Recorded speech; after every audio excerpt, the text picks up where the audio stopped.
Hi everyone and welcome back to my channel. If you're new to my channel, hello, my name is Ellen, and in today's video I am going to be teaching you how to make an authentic Cajun gumbo.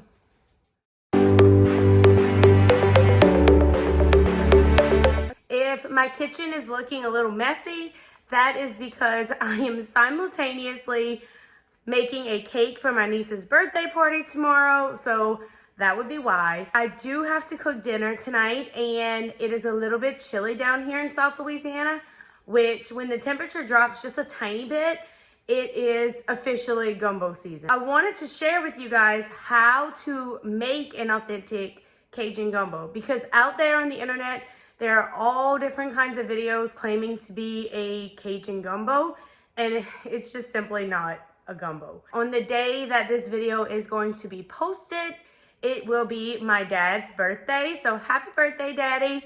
This recipe is actually derived from his old recipe. My daddy is a true Cajun at heart. He speaks Cajun French. He does all of the French culture things. I do tweak his recipe just a tiny bit because, as we all know, as moms, we're very, very busy. As we go along, I'm gonna point out these little shortcuts that I'm taking, but just know that his version of this recipe is a little bit more complicated. I just took it and made it work for myself. And without further ado, let's go ahead and get cooking. So the very first thing you're going to do is chop your vegetables. I like to use my food processor to do this. I just think it makes it easier and quicker. And you also want to cook your chicken. We're making a chicken and sausage gumbo today, and it is important to have all of the ingredients ready so that once your roux is melted, you can just add it in. Okay, so the thing about making a gumbo is you first have to start off with a roux. Once you have your chicken going, I always start my chicken first.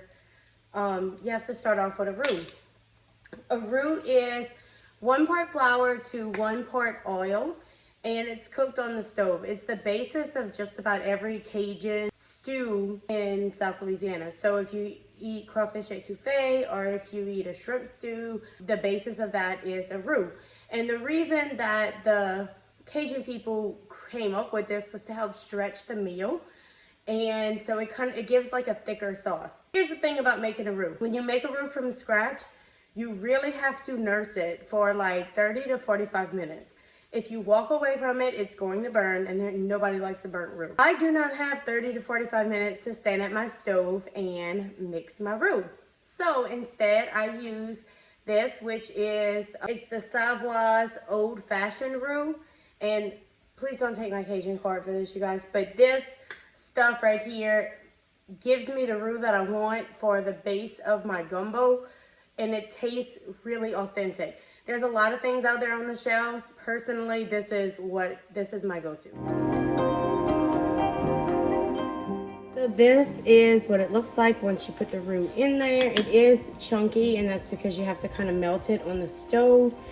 I put about 3 large spoons, I guess 3 tablespoons in there, and I'm just gonna add a little bit of olive oil to help it kind of melt.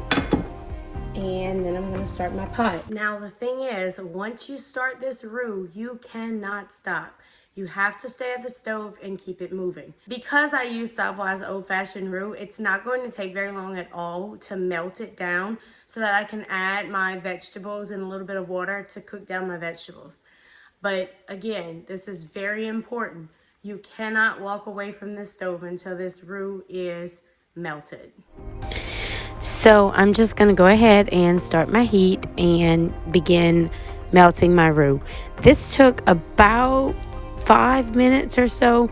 I added a little bit of extra olive oil because I did use the bottom of a jar and the top of a new jar, and the bottom of the jar tends to be a little bit drier, so it's a little bit harder to get it to melt like it's supposed to.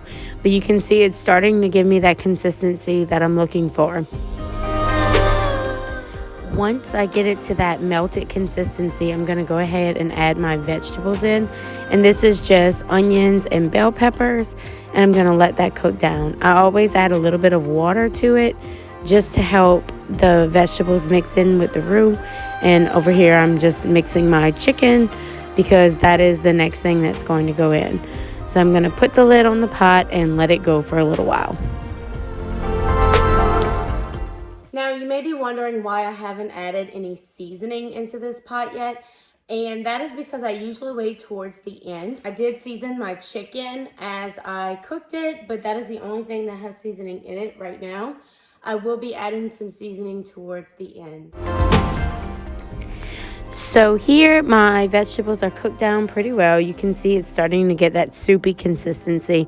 I'm going to go ahead and add my chicken and mix that in real good. And then I'm going to add a little bit of water just to help it mix together. Then I'm going to take these sausages. This is one of my shortcuts. I like to cut the sausages before I freeze them to make it easier and mix that in too.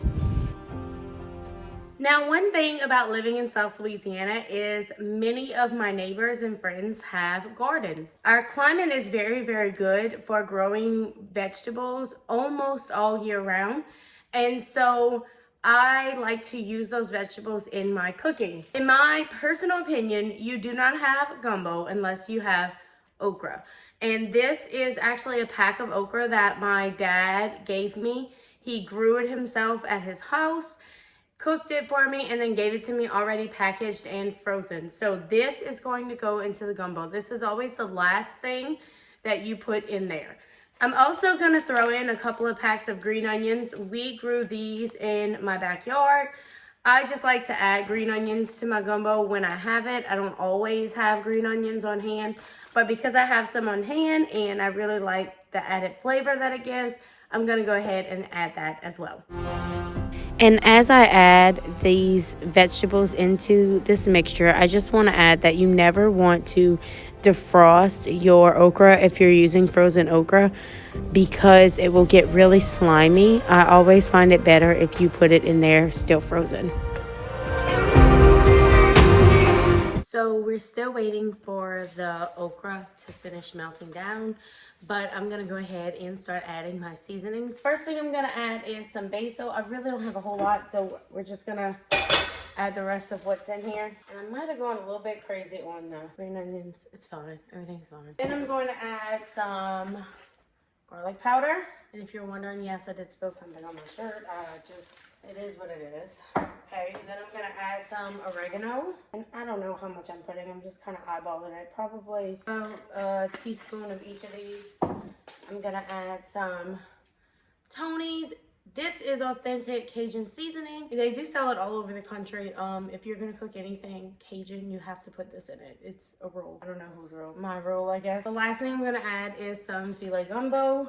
And this is really what makes your gumbo taste like gumbo. I have seen a lot of things on the internet of people claiming to make gumbo and they put tomato sauce or like diced tomatoes in it. I 100% agree that that is not gumbo.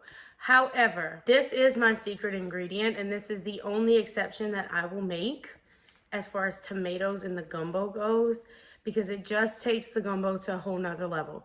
Please don't take my Cajun card, but I always add 1 can of original Rotel. I swear it gives it a whole different flavor. My dad started doing this in his gumbo, and I loved it, so I started doing it in mine. So we're just gonna add that in really quick. Again, it has to be Rotel, like petite diced tomatoes or whatever. No, that doesn't count. I'm just gonna mix this up.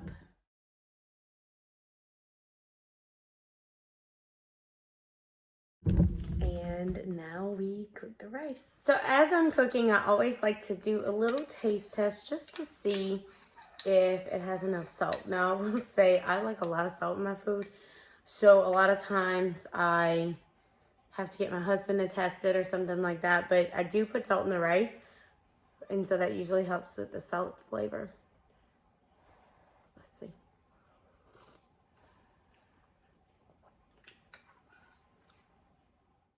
And this is what the finished product looks like in the pot. It is so delicious. If you've never tried this before, you totally should.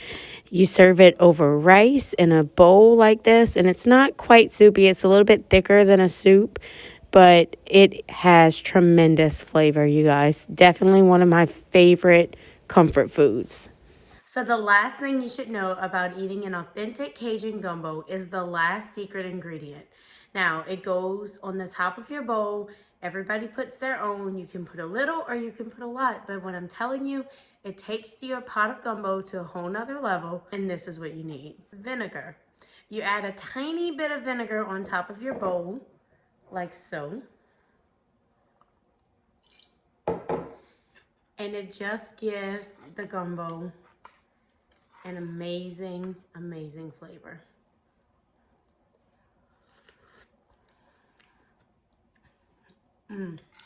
C'est bon. C'est bon. If you enjoyed this content, please be sure to hit that thumbs up button. It really helps to support my channel.